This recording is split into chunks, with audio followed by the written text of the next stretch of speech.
De poursuivre, prenant connaissance de ces communiqués, les sénateurs sont conviés à prendre part à une séance plénière ce mercredi 26 juin 2024 dans la salle de conférence internationale du Palais du Peuple.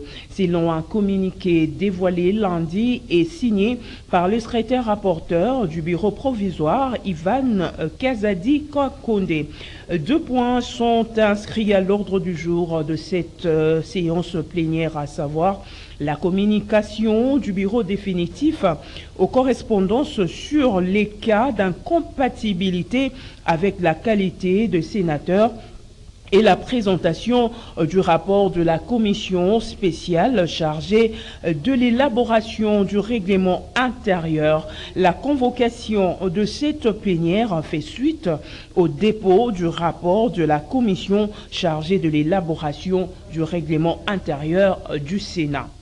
Parlons environnement à présent en Norvège où séjourne la ministre d'État, ministre de l'Environnement et du Développement durable, Evbazaïba Massoudi, a au cours d'un forum plaidé pour l'organisation prochaine de l'OTFF en République démocratique du Congo. La République seule ne peut pas faire face à la destruction de ces écosystèmes causés par les violences armées, a-t-elle dit, dénoncer l'appui direct de la communauté internationale dans la destruction du parc de Virunga. Doudou Montiré pour plus de détails.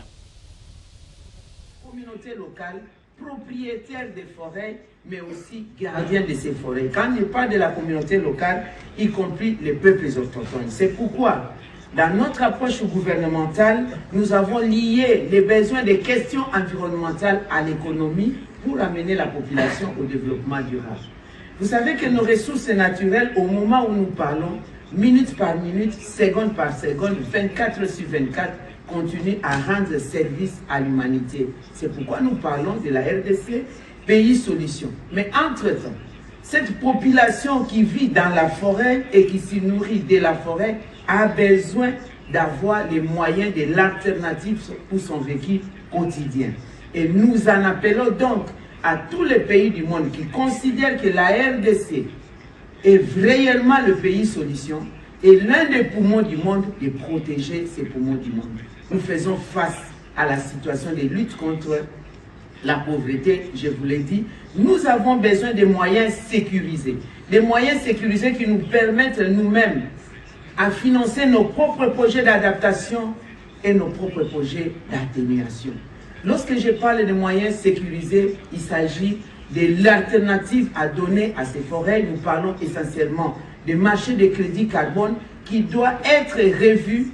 Le prix de la tonne de carbone doit être revu à la hausse proportionnellement aux services rendus à l'humanité. Cela nous permettra donc de rendre service aussi à notre population locale. La deuxième chose, pendant que la RDC se bat pour protéger la nature, j'ai dit protéger la nature, c'est se protéger soi-même, il est demandé à la République démocratique du Congo de protéger son potentiel environnemental pour les besoins de l'humanité, mais nous faisons face à des agressions. Nous faisons face au terrorisme.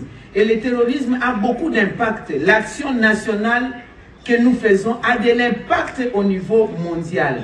C'est-à-dire, sans les forêts de la République démocratique du Congo, on ne peut pas avoir une seule goutte de pluie dans toute la partie est du pays. En commençant par le Burundi, le Rwanda, l'Ouganda, le Kenya, l'Éthiopie, l'Érythrée. Et nous sommes une source de Nil et l'Égypte aussi va en pâtir s'il n'y a pas de forêt de la République démocratique du Congo.